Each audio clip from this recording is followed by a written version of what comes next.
Hello friend, नमस्कार। मेरा नाम है संदीप और आप देख रहे हैं nothing impossible YouTube channel. Friends, आज के इस वीडियो में हम लोग जनसंख्या भूगोल के अंतर्गत रिकार्डो के जनसंख्या वृद्धि सिद्धांत को देखने वाले हैं और पूरे डिटेल में इसको समझेंगे, क्योंकि यूजीसी नेट ज्योग्राफी का जो हमारा सिलेबस है उसमें जनसंख्या भूगोल के सिलेबस के अंतर्गत जो है इसे हमें पढ़ना है। जनसंख्या वृद्धि के संदर्भ में तीन सिद्धांत के बारे में हमें पढ़ना था। एक तो आप माल्थस का था, दूसरा सैडलर का था और तीसरा क्या हमारा था, रिकार्डो का था। तो हमने दोनों सिद्धांत को ऑलरेडी आपको पढ़ा रखा है। अगर आपने उस वीडियो को नहीं देखा है तो प्लेलिस्ट में जाके आप उन वीडियो को देख सकते हैं। अब हम आज के इस वीडियो में जो है रिकार्डो की जो जनसंख्या वृद्धि सिद्धांत है उसके बारे में डिटेल में बात करेंगे और बहुत ही इजी लैंग्वेज में मैं बताने का प्रयास करूंगा। और मैं उम्मीद करता हूं कि जो कुछ भी मैं बताऊंगा वो आपको बहुत ही अच्छे तरीके से समझ में आ जाएगा। अगर उसके बावजूद भी आपको समझ में नहीं आता तो आप कमेंट बॉक्स में अपने क्वेरी या कोई भी क्वेश्चन इस टॉपिक से जुड़े होंगे, उनको आप कमेंट बॉक्स में पूछ सकते हैं। एक और रिक्वेस्ट करूंगा कि आप वीडियो को स्टार्टिंग से लेके एंड तक देखें, ताकि इसके बीच में जो भी आपको इंपॉर्टेंट पॉइंट्स बताए जाएं वो आसानी के साथ समझ में आ जाए। तो चलिए फ्रेंड, वीडियो को स्टार्ट करते हैं। तो यहाँ पर आप देख सकते हैं, पहले मैंने बहुत ही इजी लैंग्वेज में लिखने का प्रयास किया है और उसके बाद भी मैं आपको बहुत ही आसान भाषा में एक्सप्लेन करके बताता हुआ चलूँगा। तो पहले रिकार्डो के बारे में जान लेते हैं। तो यहाँ पर आप देख सकते हैं कि मैंने लिख रखा है कि डेविड रिकार्डो का ये जो डेट मेंशन है ये इनका जीवन काल है। तो इनका जीवन काल कब तक था, 1772 से लेके 1823। इसके बीच में ही इनका जो भी एजुकेशनल कैरियर था, टीचिंग कैरियर था, वो सारा कंप्लीट हुआ। तो अगर पूछा जाता है कि डेविड रिकार्डो का जो है जन्म कब हुआ था, तो 1772 में आप बता सकते हैं। वैसे ये क्वेश्चन नहीं पूछा जाएगा लेकिन आपको याद रहना चाहिए।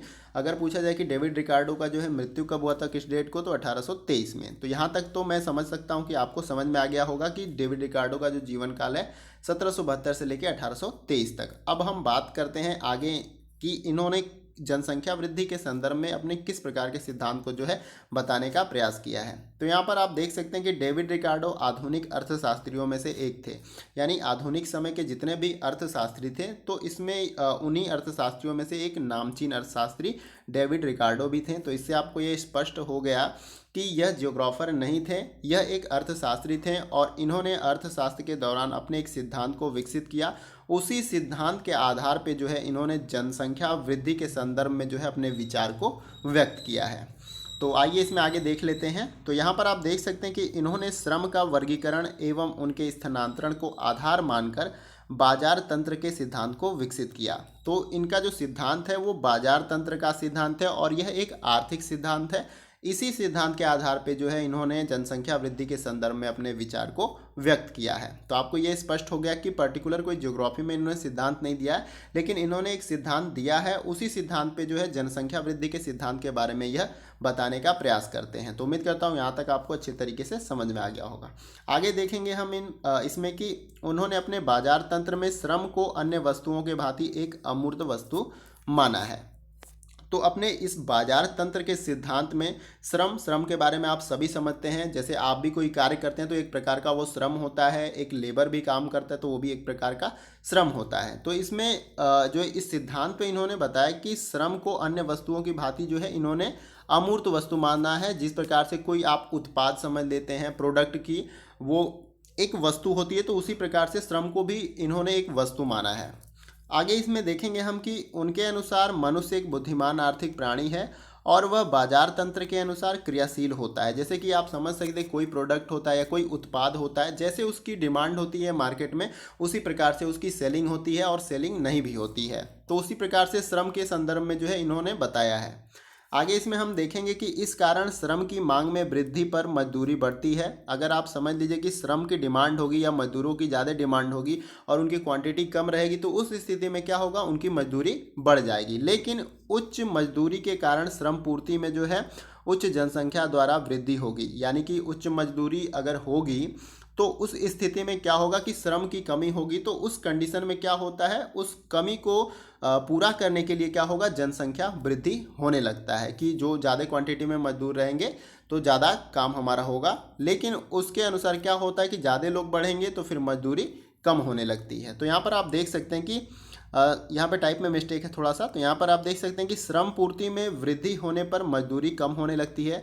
अगर आप पहले बताइए कि जो मजदूर कम थे यानी 4 लोग थे तो पैसा हमारे पास सपोज करिए 1000 रुपये है, तो उसमें जो है ज़्यादा क्वांटिटी में पैसे उनको बढ़ जाते थे। लेकिन अब उन्हीं 4 लोगों से वो 8 लोग हो जाते हैं, तो वही 1000 रुपये जो थे वो कम कम क्वांटिटी में लोगों के पास बढ़ेंगे। तो यहाँ पर यही बताया जा रहा है कि जैसे जनसंख्या वृद्धि होगी उसी प्रकार से मजदूरी भी कम होने लगेगी।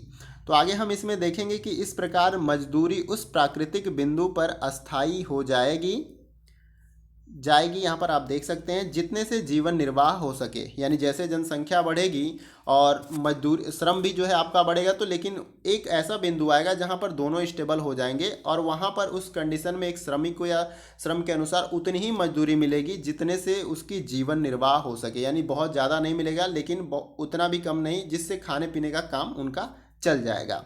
तो आगे इसमें हम देखेंगे कि उनका मानना है कि मजदूरी दर जनसंख्या वृद्धि एवं पूंजी संचय पर निर्भर करती है। यानी कि हमारी मजदूरी दर किस प्रकार की होगी, एक श्रमिक की जो मजदूरी या उसका मान लीजिए जो रेट होता है कितना पैसा उसको मिलेगा, वो सभी जो है जनसंख्या वृद्धि एवं पूंजी संचय पर निर्भर होती है पूरी तरह से। उम्मीद करता हूँ यहाँ तक आपको क्लियर हो गया होगा इस सिद्धांत के बारे में।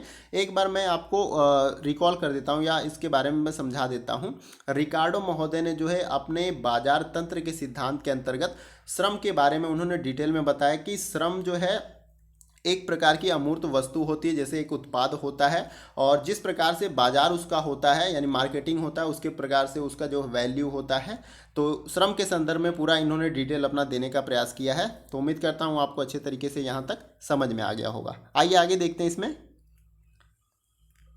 तो अब हम इसमें आगे देखेंगे कि इसके अतिरिक्त इन्होंने जनसंख्या वृद्धि के संदर्भ में अपने विचारों को व्यक्त किया। यानी कि जो इन्होंने बाजार तंत्र का सिद्धांत दिया, इसी सिद्धांत के आधार पे इन्होंने जो है जनसंख्या वृद्धि के संदर्भ में जो है अपने विचारों को व्यक्त किया।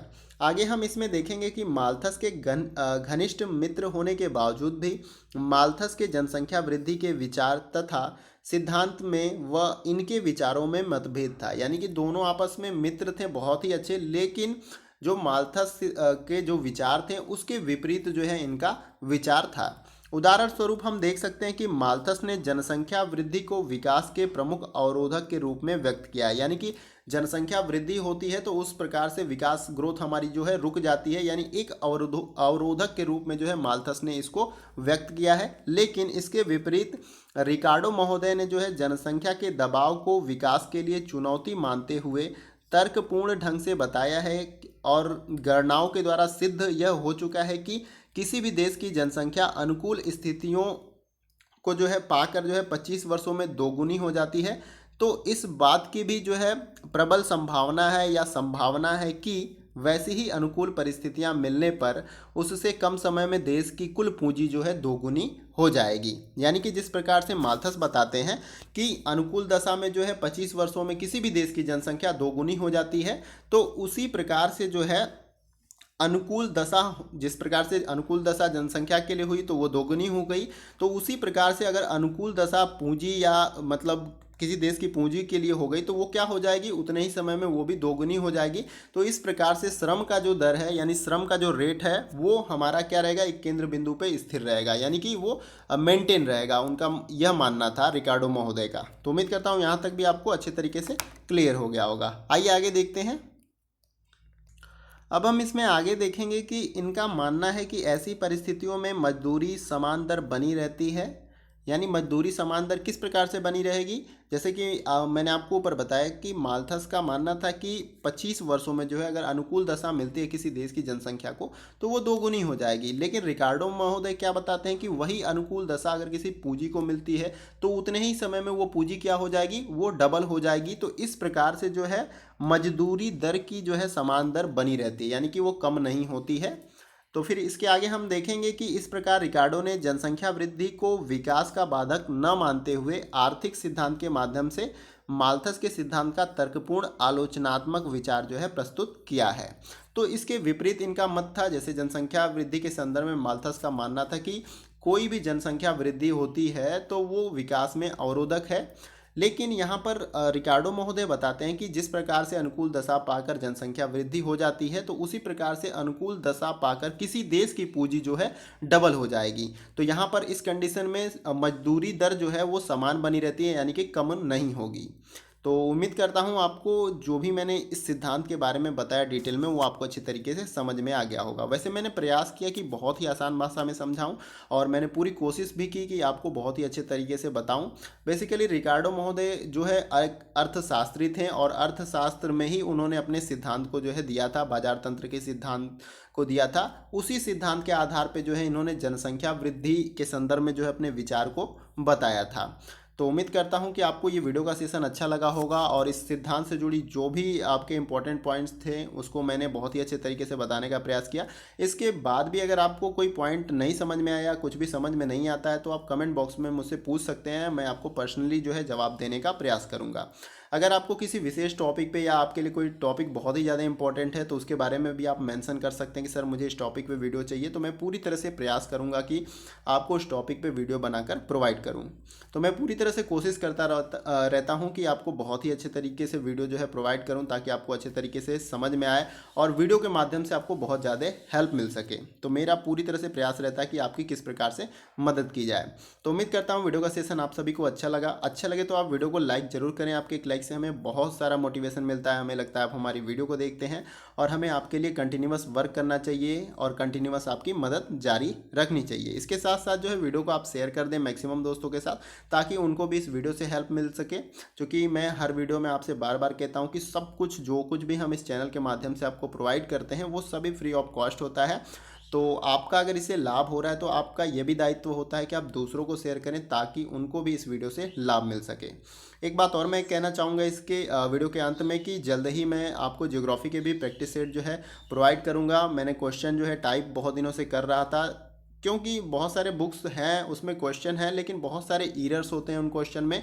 तो उस कंडीशन में अगर कोई भी एक गलत क्वेश्चन आपको करा दिया जाए तो आपका सपोज करिए कि वही एग्जाम में अगर आ जाता है क्वेश्चन, तो क्या होता है कि उस कंडीशन में आपका एक नंबर जो है पूरी तरह से गड़बड़ हो जाता है। तो वहाँ पे एक समस्या है, तो उसी के लिए जो है थोड़ा सा टाइम लग रहा है लेकिन ऑथेंटिक आंसर के साथ जो है आपको प्रैक्टिस सेट कराने का पूरी तरह से प्रयास किया जाएगा। एक बात और मैं कहना चाहूँगा, अगर आप नए व्यूवर हैं इस चैनल पर पहली बार आ रहे हैं तो आपसे रिक्वेस्ट है कि आप चैनल को सब्सक्राइब कर लीजिए और उसके बगल में जो बेल आइकन का बटन होता है इस प्रकार से आप उसको प्रेस कर लीजिए न्यू वीडियो के अपडेट्स को पाने के लिए। तो फ्रेंड्स आज के वीडियो में बस इतना ही, फिर मिलते हैं नेक्स्ट वीडियो में कुछ और इंपॉर्टेंट टॉपिक और इंपॉर्टेंट क्वेश्चन के साथ। तब तक के लिए जय हिंद जय भारत।